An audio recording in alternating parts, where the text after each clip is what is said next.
Among the Jewish Americans who understood the urgency of the rise of Nazism were Zionists, and they organized to rescue Jews from Germany under the auspices of the Jewish Agency for Palestine. The Romance of a People, which the Jewish Agency for Palestine supported and sponsored, was the highlight of Jewish Day at the Chicago World's Fair. It was really something that there even existed a Jewish Day at the fair. There were a lot of ethnic days, and we'll talk a little bit about how Jewish Day came to be one of them. But it was the highlight. It would use a chorus of over 3,500 people, colossal stage properties, as you can imagine, amplified sound, the very latest in lighting effects, music that spanned 4,000 years of Jewish history and experience in diaspora. And you may ask, how could a minority population coming under attack, as it was, assert its pride so forcefully at an international exposition? And the answer lies, I think, in the special conditions of the World's Fair that sought to bring the whole world into one concentrated space, but that is also in large part attributable to the men and women who created and pushed the production forward. And so the people behind the pageant, the producers, one really cannot speak of the romance of a people without speaking of one key figure who produced the pageant against resistance and in spite of the gargantuan undertaking it was to create a performance event that would fill Soldier Field. And that was Meyer Weisskall. Weisskall was then the executive director of activities in the Midwest for the Zionist Organization of America, and he was the producer of the pageant. He spearheaded it, and he was perhaps spurred on, he perhaps gained confidence because he had produced a very successful Hanukkah pageant the year before, actually just maybe 5-6 months before. And he felt that performance would be the appropriate representation of the Jewish people at the World's Fair. It was delivered as the Jewish expression of the fair's openly declared overall theme, which was science finds, industry applies, and man conforms. And it profoundly inserted Jewry into the fair's subtextual but omnipresent narrative of the march of human progress. Weisskall's path as a producer was not completely free of obstructions. The first obstacle to the romance's articulation of nationalist Jewish identity and purpose was a dominant trend in liberal Reform Judaism toward embrace of American individualism as opposed to nationalism, and the figuration of Jewish identity as a chosen religious confession. And this ideation of Jewish identity, focused on cultural assimilation and profession of faith, was on permanent exhibit at the fair in the Jewish booth at the Hall of Religion. And this other conception of Jewish identity, which was focused on cultural assertion and a revival of Jewish national life, became, in fact, the dominant representation of Jewish Day at the fair. A special day in which Jews as an ethnic group, like other ethnic groups, were given focus. Now, luckily, Weisskall wrote about this in his autobiography, which he published in the 1970s. He called it So Far. And he talked about plans for Jewish appearance at the fair and how they were delayed because the Chicago Jewish leaders were divided about the categorical definitions of Jewish community. Was it held together through religious belief and practice? Was it about biological inheritance, distinctive cultural behavior, some sort of combination? Jewish participation in the fair was delayed because there was this undecidability about exactly what Jewish identity was. Still, Weisskall was tenacious, and he gathered a team of writers, prominent Jewish Chicagoans, and performing artists, and he began to pull together the greatest live demonstration of Jewish national identity that had ever been staged. Brandeis professor Stephen Whitfield, expert on Jewish American culture, who wrote a foreword to the 2000 reprint of the fair program that the Chicago Jewish Historical Society put out, and it's beautiful. I highly recommend it to all of you. And he said that the script writers for the fair were apparently the Zionist publicist Maurice Samuel and Chicago's Rabbi Solomon Goldman, plus Weisgall himself. We don't have a written text of the pageant or proof of this collaboration, but there is a synopsis included in the pageant program that describes each episode. And it would seem that if this threesome of cultural Zionist thinkers did collaborate on the script, that they probably balanced out one another's styles. Maurice Samuel was very good friends with Chaim Weizmann and Weisgall, and a prolific writer of both fiction and nonfiction. You may best know him for writing The World of Sholem Aleichem in the early 1940s. Indeed, did a lot of translation work. He had a piercing intelligence, often controversial. In 1931, he wrote a book called On the Rim of the Wilderness, The Conflict in Palestine. And he minced no words in his opinion that held Arab leaders in pretty low esteem. He accused them of incompetence and, at best, greed and power-driven manipulation of their own people. It was a very strong statement that he made. Solomon Goldman, on the other hand, was effusive and excited about the potential for Jewish and non-Jewish cooperation in the United States that the pageant also asserted. And in his foreword to the original program, he started off by saying, "Thank God for Jewish Day. At a century of progress, on the eve of America's great day of independence, the Jew portrays his eternal romance, his romance with God, with life, with ideals." Despite the differences in tone and probably some of their ideas, all three of these men did believe in the universal to Ellen put forward universalism in this Jewish American context of the pageant. So though varied in their opinions and styles, these three men revered Jewish culture and set Jewish history up as Zionist, expressed 4,000 years of Jewish history, Zionist. But he did share Jewish history up as a paragon. The pageant's musical director, Isaac Van Grove, was not a practicing Zionist, but he did share these sympathies toward the Jewish people, and in him, Weisgall found an exceptional collaborator capable of composing a score that expressed 4,000 years of Jewish history and of directing over 3,500 performers. According to the pageant program, Isaac Van Grove started his career as an accompanist to well-known artists. And the ideas and the aesthetics of the romance were indeed cohering. Weisgall was managing to gather Chicago Jews who were geographically spread out. He described insofar as having something for everybody. Zionists, non-Zionists, the religious, the nationalists, everybody. But Weisgall's practical mission was to resuscitate Zionism in Chicago and beyond, and to raise concrete religious, the nationalists, everybody.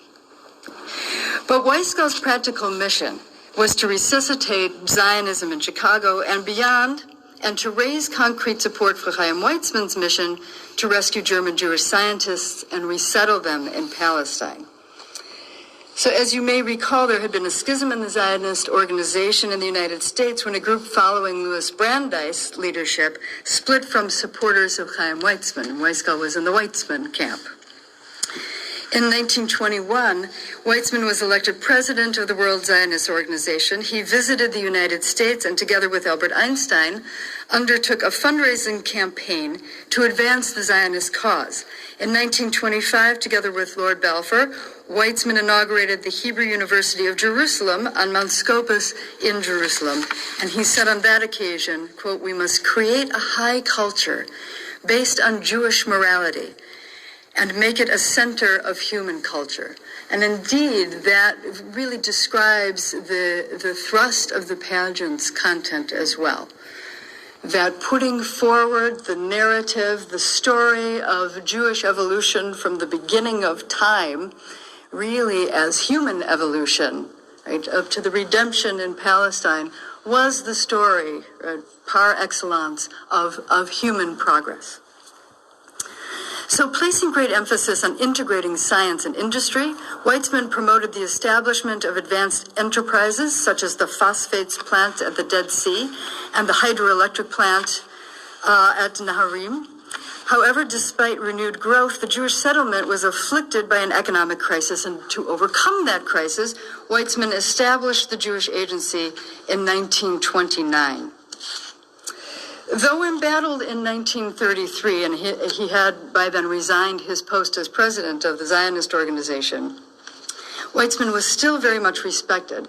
And when Weisgall convinced him to come and speak before the pageant, his participation generated a great deal of interest among Jews in the United States that most likely would not have been generated. So it did help to build an audience.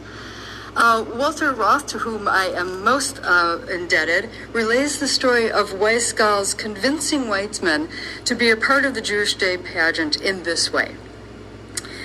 Weisgall decided he needed a famous speaker to fill Soldier Field with its seating capacity of nearly 100,000. Can you imagine? 100,000 seats to fill.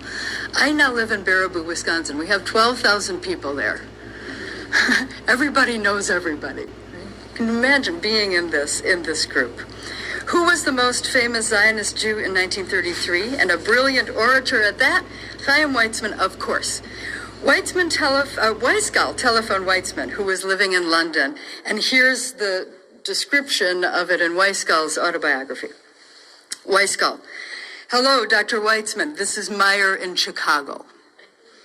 Weitzman: was, bist du Meshuggah geworden? Have you gone out of your mind? Is Chicago on fire again? Weisgall: no, but it will be when you come here. I want you to come to Chicago for Jewish Day. Weitzman: what's that? Weisgall says, in parens, I explained as fast as I could. Weitzman: what's in it for the movement? Weisgall, with impressive emphasis and prayer in my heart, if you will come to Chicago for one day and make only one speech, even if for only 5 minutes, I will give you $100,000 for any Zionist fund you designate. Weitzman: put it in writing. So Roth tells us that Weisgall promised in writing, indeed, to raise $100,000 for Weitzman's Central Refugee Fund, which helped German Jews to settle in Palestine. And Weitzman agreed to come to Chicago. Weisgall warned Weitzman that he was limited to only one speech, and if he made 2 speeches, the fee would go down to $50,000. If he made 3 speeches, it was going to be reduced to $25,000. He was a very convincing man, Meyer Weisgall, and before he could set any of this into motion, however, he had one more person to convince, and that was the commissioner of the fair. And this was not necessarily either an easy feat. Rufus Dawes was a wealthy businessman, commissioner of the World's Fair. The Dawes brothers had many assets that they had acquired. In May 1933, Rufus was on the cover of Time magazine, which writing about the fair that opened on May 27th. And it mentions in the Time magazine article that when Rufus Dawes, as an American Jewish demonstration of collective will and historic destiny, the romance folded lofty American ideas into its premise for creating a new nation. The collaboration between Jewish nationalist aspirations and an American civilizing democratic mission was also symbolized in the very framing and dressing of the performance's playing area. The enormous expanse of Soldier Field's greensward, and the stage was flanked, this is an image of the stage, according to Bennett, by avenues of 32 steel flagstaffs, from which swayed in the moonlight the blue and white banners of Palestine and the red, white, and blue of the United States. The picture, he added, was heroic. By the way, as you walked on to the main pathway of the fair, the Jewish Palestinian flag was not displayed with all of the other flags of nations there. It was, however, displayed in Soldier Field during the pageant on Jewish Day. And the young people who performed earlier in the day at the Hall of Science were carrying both American flags and Jewish Palestinian flags, which is the flag that we recognize today as Israel's flag. The pageant not only depicted history, of course, it also imagined the future, the redemption of the Jewish nation by its own hand through labor in Palestine. And here we see architect Samuel S. Oman's set design for the romance. This is a theatrical expression of the international style, white and geometric, a utopian tabula rasa. The Star of David illuminated atop the structure representing the temple in Jerusalem was a symbol of the eternal hope of the Jewish people, and at the same time, an impressive example of Western Electric's technical achievements. Now, a separate two-level platform, which you see in the first picture here, this was floating in the foreground of the playing space, meant to resemble an altar, and atop the altar, to begin the pageant, an oversized Torah scroll was unrolled when the pageant began, framing the entire pageant as a kind of quasi-religious service that was read from the parchment of this Torah.